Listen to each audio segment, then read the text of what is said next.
The group concluded that the only way to restore public trust and confidence and to ensure that taxpayers no longer provide an implicit or explicit subsidy to the sector was through the mandatory separation of retail and investment activities. We need to establish a stable and resilient banking system in which the possibility for bank runs is limited and credit to the real economy is efficiently allocated.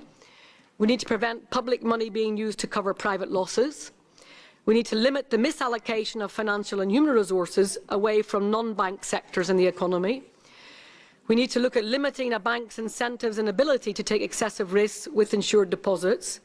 And we need to reduce the interconnectedness between banks and the shadow banking system and tackling banks that are too big to fail.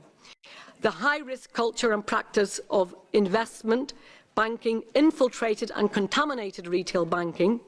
So we do need to stop the riskier parts infecting the essential elements of banking, namely deposit-taking and loan-making.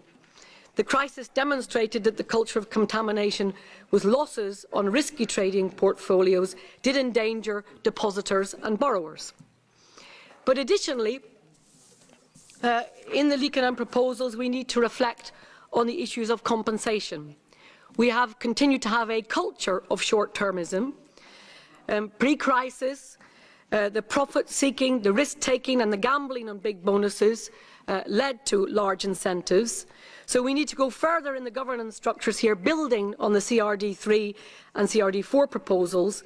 And in my view, we need to look more around the issues of deferrals, long-term deferrals, and linking those perhaps not to the economic cycle, but to the credit cycle. With regard to the structural reforms, is sufficiently and that it also has to be sufficiently robust to if the banks is separated and subject to higher, where many banks, we all know, have their Eigentlich nicht das, was uns weiterbringt, denn wir haben dann Vorgehen zu dem. Das Endresultat wird sein, dass itself to be more ambitious in this area instead